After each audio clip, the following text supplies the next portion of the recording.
aí, gente, tudo bem? Boa noite. Estamos começando o nosso culto de hoje. Hoje de uma forma um pouquinho diferente. Estou gravando aqui de casa, né? Aproveitar que tá friozinho para curtir esse momento mais aqui em casa também. Estou gravando bem tarde também, por isso que preferi fazer essa gravação daqui de casa, né? Acho que hoje nós não vamos ter interferência dos cachorros, mas de vez em quando vai dar uma estaladinha da lenha na lareira. Tá bom? Quero convidar você para fechar os teus olhos junto comigo para nós fazermos uma oração. Pode ser? Senhor, meu Deus, meu Pai, eu te agradeço por esse momento, Pai, de estarmos reunidos como igreja. Tu sabe das dificuldades, Senhor, que temos enfrentado, Pai, nesses dias de angústia, Senhor, dias de incerteza. Mas te agradecemos por podermos, pelo menos assim, Senhor, através desses vídeos, Senhor, mantermos-nos unidos em comunhão como igreja. Mas sabemos que, apesar de tudo, Senhor, Tu tem estado conosco, Pai. Tu tem nos dado tudo aquilo que nós precisamos para sobreviver a esses dias. Aquilo que te pedimos hoje, Senhor, é simplesmente para garantirmos, na hora que Tu realize, que sabemos muito bem que foi as Tuas mãos, Senhor, que realizaram. Te agradecemos pela paz, Senhor, que temos para conduzirmos os nossos cultos e também pelos irmãos que têm a habilidade necessária, Senhor, para colocar tudo isso em prática e trazer para as nossas casas essa bênção que tem sido as mensagens dos últimos dias, Pai. Te agradecemos e confiamos em Ti, Senhor, na revelação da Tua palavra, mais uma vez. Em nome de Jesus. Amém? Amém. Eu queria convidar você para, junto comigo, nós lermos um texto que está em Mateus 12, versículo 35, diz assim: O homem bom do seu bom tesouro tira coisas boas, e o homem mau do seu mau tesouro tira coisas más. A verdade que precisamos trazer hoje, né, a revelação desse texto é que é o seguinte: será que adianta mudarmos as nossas atitudes se nós não mudamos quem nós somos? Pois é, sobre isso que eu queria conversar um pouquinho com vocês hoje, né? Se você é mais antigo aí na nossa igreja, você vai lembrar que esse foi um dos textos que a Jéssica conversou conosco no retiro.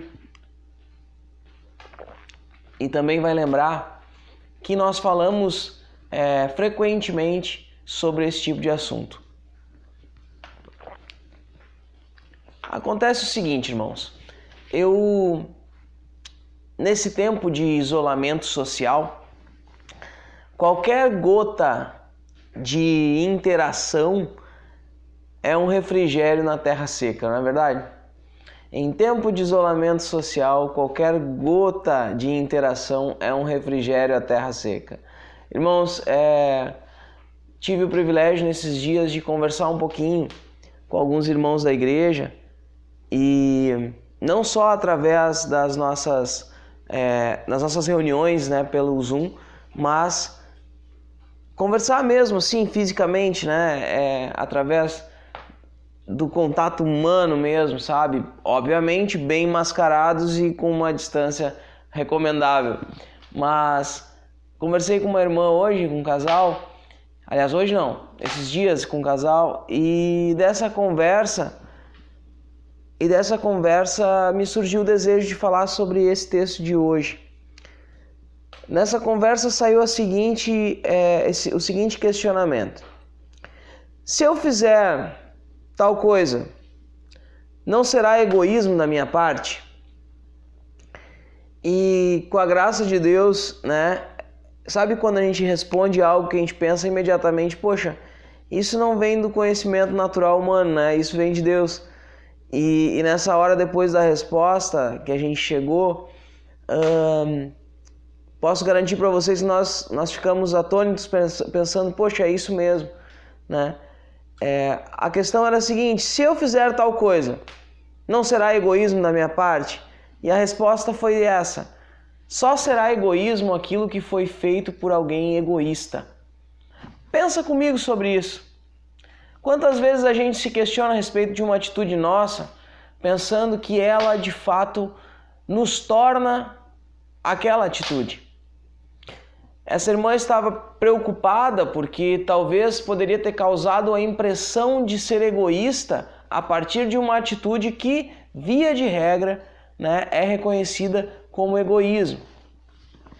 Também tive a oportunidade, em uma outra conversa com outro irmão, esse já não faz parte da nossa congregação, de uma outra congregação, até não sei bem qual é a igreja que ele frequenta, mas ele prestando um serviço para nós, ele em uma conversa comigo, ele disse o seguinte: aí o colega de Umbanda me falou, acho que o mesmo espírito que age em mim, age em vocês, já que eu sou da linha branca. Não me aguentei e disse, pode falar de Deus e de Jesus, mas não mexe com o Espírito Santo porque é grave, é imperdoável. Eu costumo respeitar, mas ali não deu. Essa foi uma outra conversa com um irmão de uma outra congregação, e vocês também já ouviram a respeito disso, sobre o pecado imperdoável da blasfêmia contra o Espírito Santo, não é verdade? E quando eu fui pesquisar o primeiro texto, o texto para a nossa primeira conversa, a conversa a respeito do egoísmo, eu cheguei em um texto que fala a respeito dessa blasfêmia do Espírito Santo.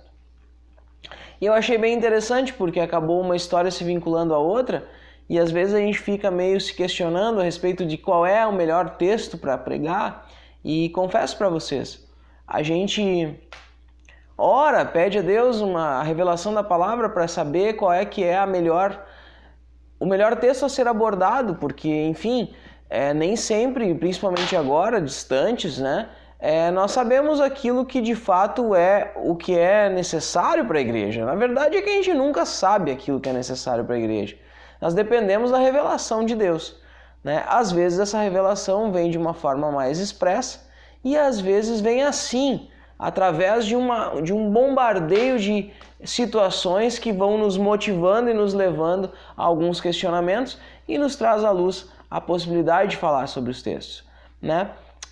Então, irmãos, o contexto que fala sobre esse texto que nós lemos é o seguinte: os fariseus atribuíram a Beelzebu uma libertação e uma cura que Jesus teria feito. Era um homem que era surdo e mudo, se eu não me engano, e, além de tudo, ele estava e vivia endemoniado. Jesus o libertou dos seus demônios e também o curou. E no momento em que ele foi libertado, ele começou a ver e também a ouvir. Jesus, quando foi criticado pelos fariseus que atribuíram essa cura e esse milagre à obra de demônios, Jesus começou a falar com eles a respeito daquele texto também conhecido, em que ele fala a respeito de um reino que dividido não subsiste, falando que se os demônios expulsassem uns aos outros, nem no reino do inferno isso daria certo, Ele fala também a respeito de como é que pode entrar na casa de um homem forte e saqueá-lo sem que para isso se amarre-o bem firme.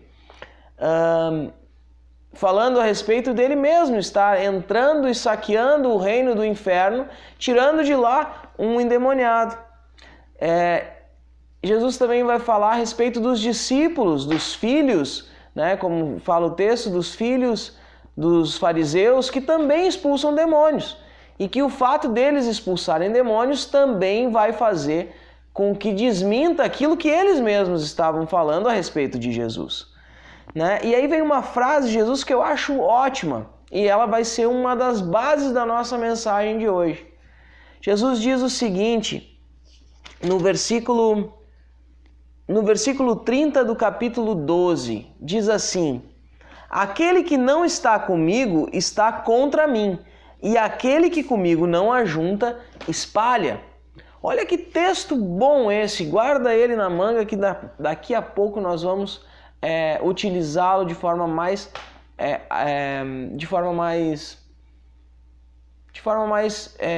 específica na nossa vida. Pensa comigo.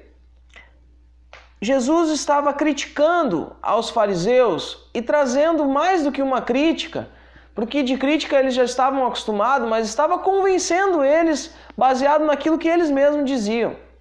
Ele estava dizendo para os fariseus o seguinte: vocês sabem que o que eu fiz não foi obra dos demônios, porque tudo que está acontecendo aqui na volta prova que isso não é obra dos demônios. Mas a pergunta é: por que vocês estão dizendo isso? Vocês não estão preocupados em saber ou explicar ou orientar as pessoas que estão vendo daquilo que está acontecendo aqui. Vocês estão preocupados em criticar alguém que está revelando a verdade que vocês são. Os fariseus da época, eles tinham uma grande característica, que era a hipocrisia da religião. Essa hipocrisia foi muitas vezes criticada pelo nosso Senhor Jesus.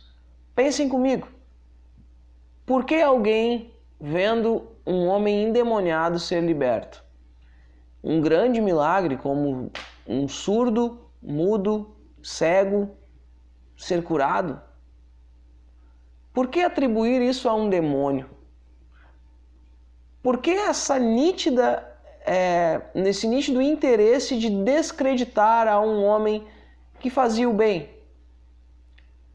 Porque antes dos fariseus chamá-lo e de atribuir a Belzebu as suas obras, o povo que estava na sua volta passou a dizer, quando viram um milagre, que ele era o filho de Davi. Ele era o Messias, o enviado de Deus para libertar a humanidade. Só que tudo aquilo que os fariseus faziam e diziam traziam à luz uma expectativa de um outro Messias. Um Messias que iria vir para fazer com que esses que seguem a lei reinassem diante daqueles que não seguem a lei. E quando aparece alguém que revela a hipocrisia da lei, eles não aceitam e não admitem de forma alguma que esse homem possa ser e possa estar no lugar que eles tinham preservado para alguém que ia dizer para eles que eles estavam certos. A grande verdade é essa. E para isso, eles cometem um pecado muito grave, e segundo Jesus, um pecado imperdoável, que é atribuir a um demônio aquilo que é obra de Deus. Esse é o pecado imperdoável. Então, de certa forma, o meu amigo, esse moço que estava conversando comigo, cristão, ele estava certo. Ele tinha mais é que conversar mesmo com esse rapaz, outro amigo dele, de religião umbanda, que estava dizendo que os espíritos eram tudo igual.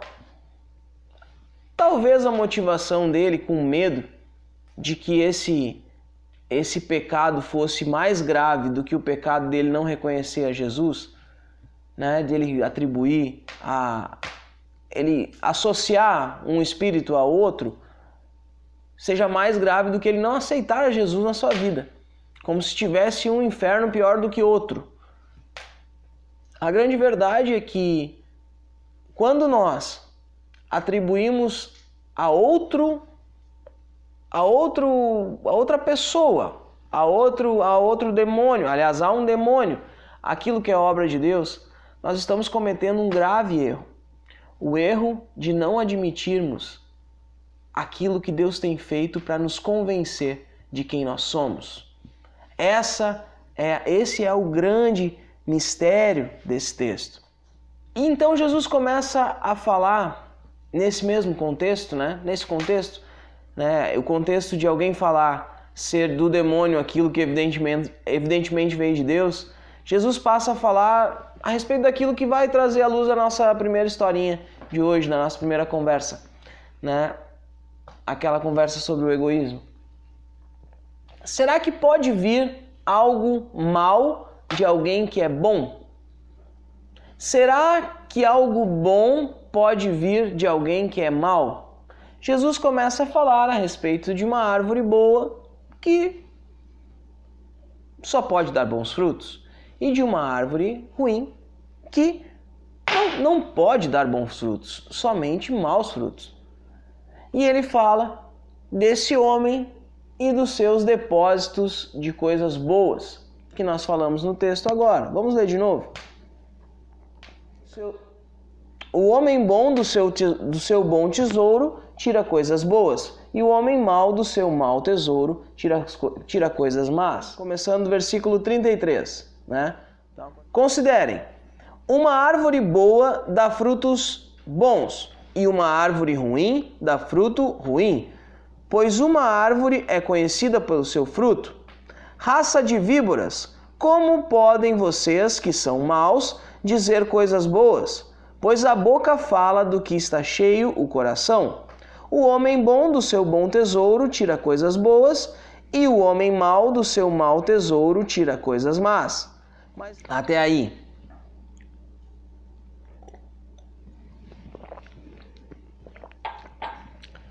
Te pergunto, alguma atitude boa pode ser feita por alguém mau?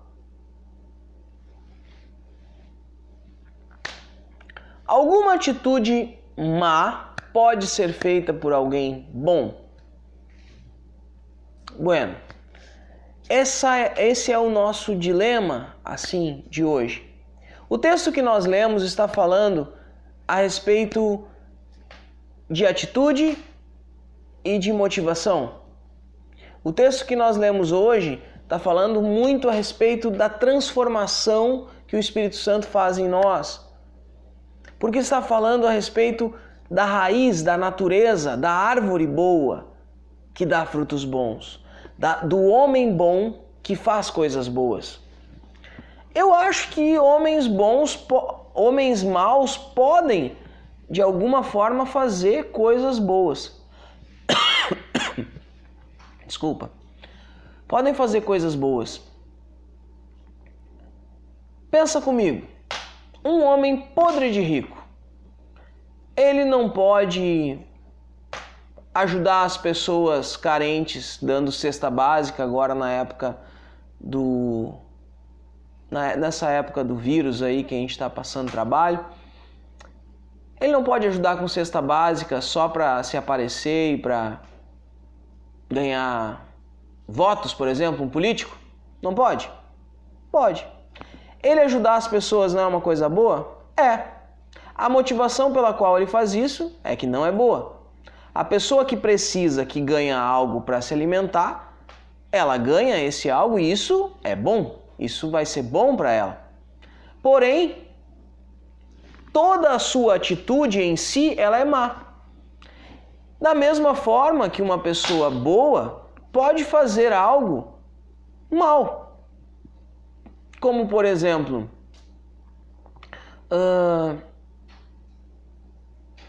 uma pessoa boa, um irmão da igreja, pode chegar para você e lhe fazer um comentário a respeito do seu cabelo.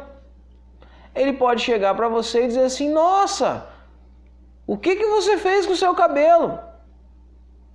Ele naturalmente achou o seu cabelo feio e ele se surpreendeu dizendo isso. Foi ruim ele ter feito isso? Foi. Você gostou? Óbvio que não. Ou aquela perguntinha assim: nossa, irmão, você engordou, né? Ninguém gosta de ouvir isso, a não ser que você seja muito magro. Mas ninguém gosta de ouvir isso. Mas nem sempre esse irmão está querendo te humilhar porque falou isso. Às vezes ele simplesmente fez um comentário. E isso não torna ele alguém ruim, mesmo ele tendo feito algo ruim. Porém, a natureza dessa coisa que ele fez, na verdade, aquele homem que deu a cesta básica, a natureza da sua atitude foi que ele tentou comprar pessoas através de se ocupar da sua vantagem econômica sobre a infelicidade dessa pessoa e da dependência que ela tem econômica dele. E ele quer manipular essa pessoa através dessa atitude. Essa atitude em si, ela é perversa e ruim. Enquanto aquele irmão da igreja que chega para ti e pergunta: nossa, irmã, você engordou? Ele está sendo sincero diante daquilo que ele está pensando. E está falando para ti algo que para ti te soa como algo ruim. Então, na verdade, no final das contas, aquilo que nós fazemos ou deixamos de fazer não muda quem nós somos. Porém, aquilo que nós fizemos ou deixamos de fazer revela quem nós somos. Se nós, de fato, somos maus, aquilo que nós vamos fazer invariavelmente vai acabar sendo mal, nem que seja na raiz da nossa motivação de fazê-lo. E se nós somos bons, e cá para nós, né? Quando o jovem rico chegou para Jesus e disse: meu bom homem, meu bom mestre, Jesus olhou para ele e disse: não, por que me chamas de bom? Bom é somente o meu Pai que está no céu. Então, gente, se o próprio Jesus não se considera bom, quem de nós pode ser bom? Ah, Maurício, mas então está tudo perdido, tudo que nós fizemos é ruim. Não, não é isso. A raiz das nossas decisões é onde está a tranquilidade de viver em paz como cristão. Pensa comigo. Se você de alguma forma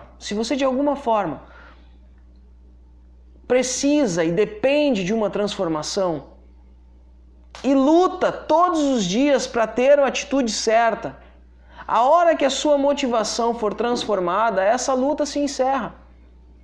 Quando Deus consegue transformar a natureza das tuas decisões, renovar o teu entendimento, mudar a tua forma de pensar, mudar a direção das tuas atitudes, você vai poder viver livre da disciplina que te impõe estar sempre tentando fazer coisas de quem você não é. Existe uma forma de vivermos fazendo o que nós não somos. Isso se chama hipocrisia. E é na hipocrisia que Jesus mais martelou durante o seu tempo aqui nesse mundo. Todos aqueles que de alguma forma tinham uma base de conhecimento a respeito da lei, a respeito dos profetas, todos eles de alguma forma se comportavam de maneira hipócrita, porque eles tinham uma lei marcadas em pedras e não nos seus corações. Paulo vai dizer que essa lei agora, ela é marcada nos nossos corações e a circuncisão ela é feita no nosso coração. E quando nós chegamos a esse texto,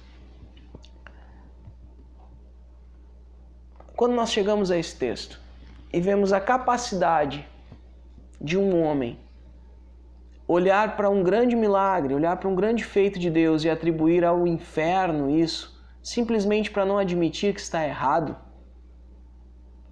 nós podemos entender que nós somos capazes de fazer qualquer coisa e nos mantermos hipócritas. Você é capaz de pregar, como eu estou pregando para você hoje. Você é capaz de cantar, você é capaz de distribuir alimentos, você é capaz de servir alguém, você é capaz de ajudar os enfermos, você é capaz de fazer grandes feitos para tentar se manter dentro de uma postura de alguém que é bom. Mas mesmo assim, lá no fundo, tudo o que você quer não é algo bom, é parecer ser bom, que te torna, na verdade, ruim. De alguma forma também, às vezes nós nos culpamos por alguns equívocos que cometemos e nos martirizamos por causa disso. Eu não sei você, mas muitas vezes nós chateamos pessoas que nós amamos. E você sabe, e eu também, que na maioria das vezes nós somos bons com quem a gente ama. A gente quer o bem de quem a gente ama, mas nem sempre a nossa atitude é a melhor com quem a gente ama. E ficamos nos criticando e nos martirizando por causa dessa atitude. Eu quero dizer para você, nós precisamos entender que não importa o tamanho daquilo que precisa ser transformado ainda, mas Deus é capaz de fazê-lo. E se você, de alguma forma, foi mal interpretado e foi criticado, mesmo que você ame a pessoa que está na sua volta, ela ainda diz que você é ruim por causa disso ou daquilo que você fez, mas você dentro de você, você sabe que você ama essa pessoa. Fique tranquilo. Uma atitude egoísta só é feita por alguém que é egoísta. Uma maldade só é feita por alguém que é mau. Embora possa ter parecido ser algo diferente, a natureza do nosso feito está baseada na nossa motivação. E é ali que atua o Espírito Santo. O alvo do Espírito Santo é na raiz das nossas motivações. E nesse constante conflito de natureza, guerreamos com as nossas acusações injustas e também com as nossas absolvições convenientes. Pense comigo. Seguidas vezes nós nos acusamos injustamente de coisas que nós fazemos e nem sempre a motivação foi errada. Mas na grande maioria das vezes, nós nos absolvemos convenientemente, escondidos atrás da aparência de algo bom. Precisamos ser sinceros conosco. Precisamos ser sinceros porque diante de Deus nada pode ser escondido. E o Espírito Santo tem martelado aonde precisa ser martelado. Ele tem falado no teu íntimo, tem mexido com a tua natureza. Porque de métodos e formas de fazer e de realizar coisas nós já estamos fartos. Eu não preciso dizer para você aqui o que você tem que fazer. Eu preciso te perguntar por que você ainda não faz. No cotidiano, na vida de cristão, na vida de pastor, na vida de irmão, na fé, nós somos cercados de perguntas. Para aqueles que não são, para os descrentes, para aqueles que não são cristãos, as perguntas mais constantes são as seguintes. Você sendo crente, você pode fazer tal coisa? Tu é crente, né? Tu não pode fazer isso. São essas afirmativas que a gente ouve. De contrapartida, dentro da igreja, aqueles irmãos que nos procuram, às vezes, vêm para nos perguntar: Maurício, ou Jéssica, ou, sei lá, Sorriso, Edson, né, ou Guilherme, vem nos perguntar: agora que eu sou cristão, eu posso fazer isso ou fazer aquilo? Vamos dar uns exemplos. Exemplos mais comuns. Eu sou cristão, eu posso tomar minha cervejinha no final de semana? Eu sou cristão agora que eu sou da igreja, Maurício, eu posso ouvir sofrência no carro? Agora eu sou cristão, Maurício, agora eu não posso mais fazer sexo antes do casamento. Agora eu sou cristão, Maurício, agora eu posso fazer uma tatuagem? E essas perguntas, elas vêm seguidas vezes e não é um problema ajudar a pessoa a responder a essas perguntas, baseado na Bíblia e com alguma informação mais doutrinária. Mas a pergunta que eu quero te fazer hoje é: por que você quer fazer o que você pergunta se pode fazer? A pergunta não é, vamos falar a respeito de... deixa eu ver. Qual dessas você gostou mais? Vamos falar sobre tomar uma cervejinha. A pergunta não é se você pode tomar uma cerveja ou não pode. A pergunta é por que você quer tomar a cervejinha? Por que você quer fazer isso? Por que você quer fazer tatuagem? Por que você quer ouvir a sofrência no carro? Essa é a pergunta que você precisa se fazer. Por que uma atitude que você considera E aí nós nem vamos entrar nesse mérito. Você considera reprovável para alguém que é cristão, você ainda quer fazer. Viu que eu deixei as coisas mais pesadas fora desse exemplo, né? Mas por que você ainda é egoísta? Por que você ainda é mentiroso? Por que você ainda é hipócrita? Né? Você quer ouvir eu te dizer o que você pode ou o que você não pode fazer, só que isso, se eu simplesmente te disser, não vai resolver a vontade que você está de fazer. O próprio Cristo nos ensina que aquele que olhar já cobiçando, já pecou. Então, se você simplesmente quer fazer algo que você não deveria fazer, você também já está em pecado.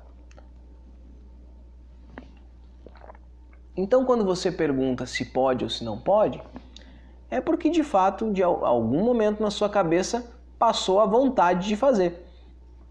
E eu te pergunto, se eu te disser todas as bases e fundamentos te provando que isso é pecado, que não pode, isso não resolve, porque você, de fato, já sabe que não pode? O que nos resta? A primeira pergunta, por que você quer fazer? Nós precisamos ser honestos. Dá para fazer o bem, dá para fazer um monte de coisa sem ser bom e sem ser cristão e sem ser fiel a Deus. Dá. Mas a gente não vai conseguir se livrar da hipocrisia. A gente não vai conseguir se livrar do egoísmo. Jesus, nesse contexto aqui, também ele fala que a nossa boca fala do que o nosso coração está cheio. Isso quer dizer que em algum momento nós vamos cuspir aquilo que de fato nós somos.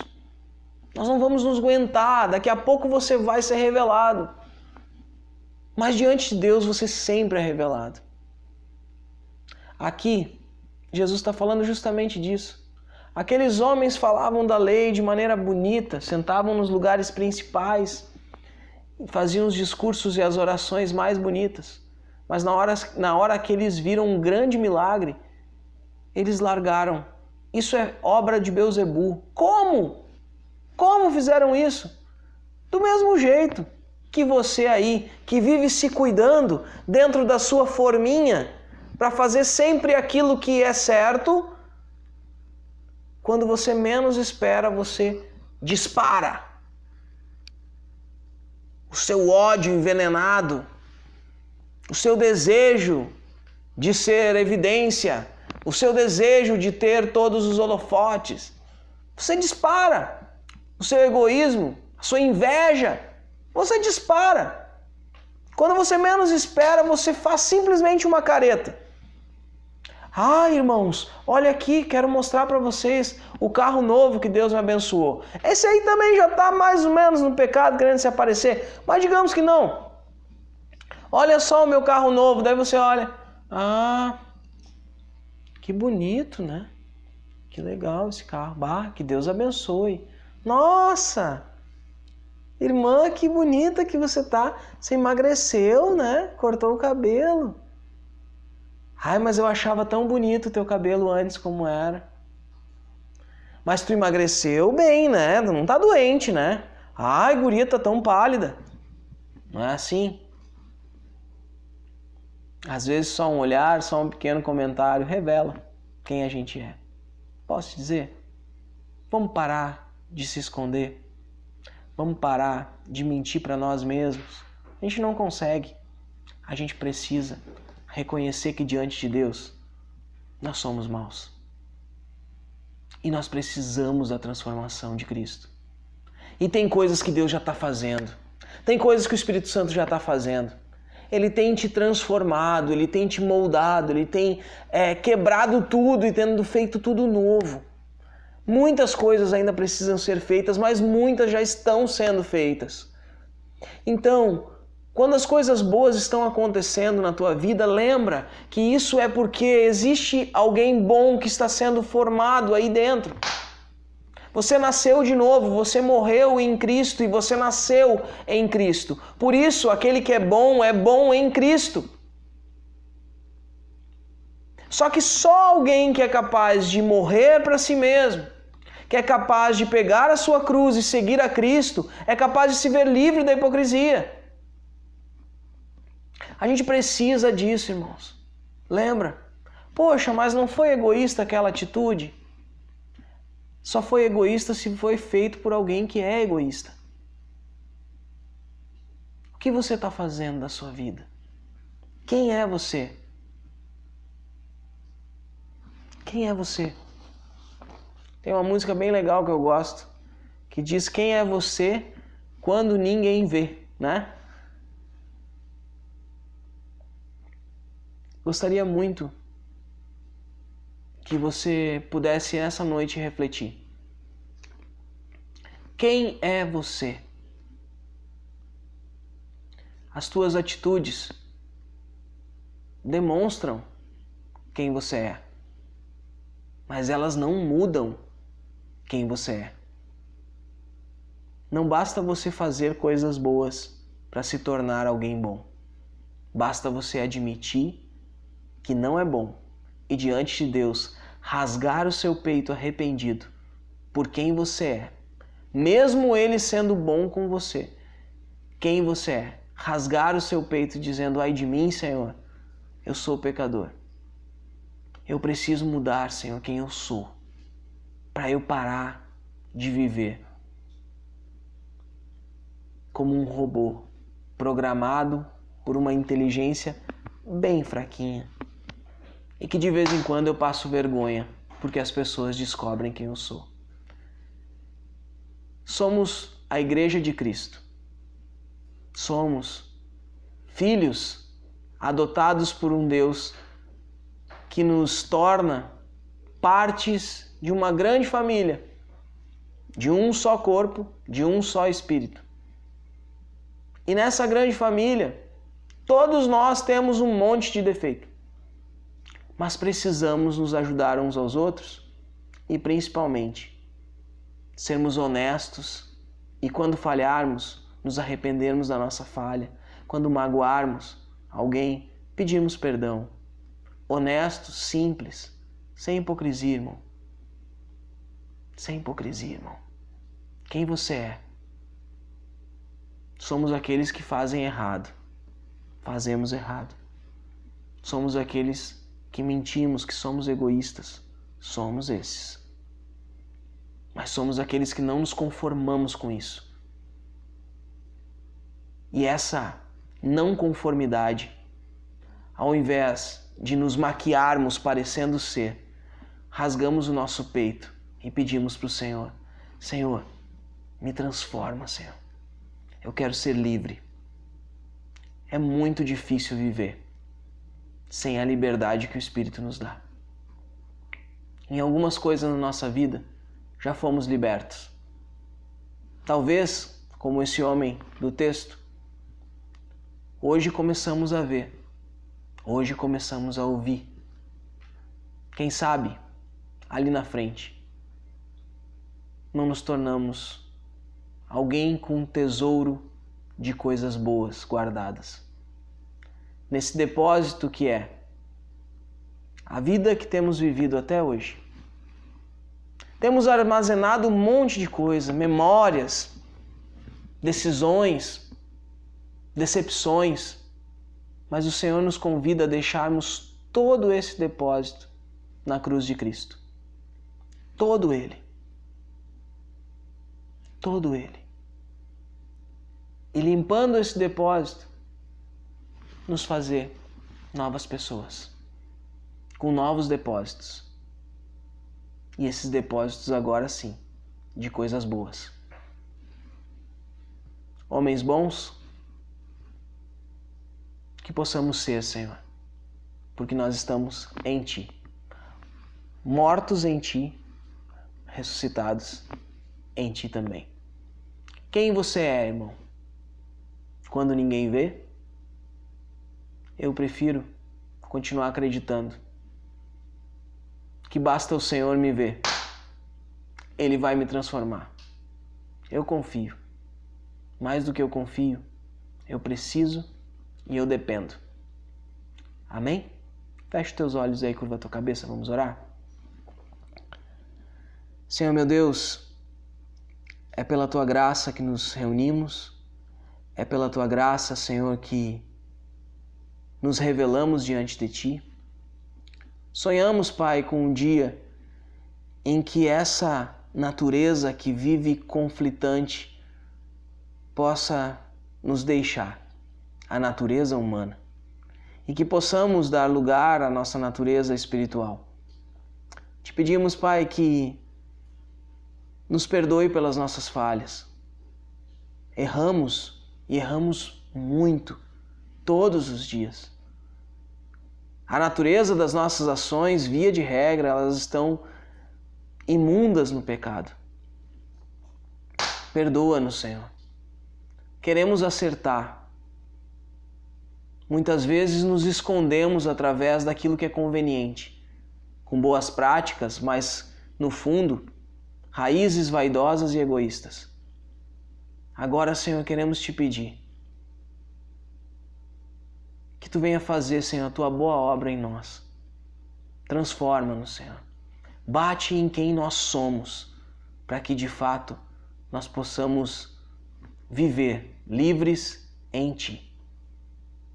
Em nome de Jesus. Amém, igreja? Deus te abençoe. Até a próxima mensagem. Nos falamos durante a semana e talvez agora, logo depois, na nossa sala de bate-papo aí. Deus te abençoe. Desculpa ter te recebido aqui na minha casinha aqui hoje, né? No próximo culto aí vamos ver como é que vai ser. Se der tudo certo, vamos estar lá na igreja de novo, tá bom? Deus te abençoe. Fique com Deus e nos falamos por aí. Em nome de Jesus. Cuidem-se. Sacrifício lá na cruz foi suficiente para mim. Meu coração inteiramente entrego a ti, pois tua graça me basta e sempre me bastará.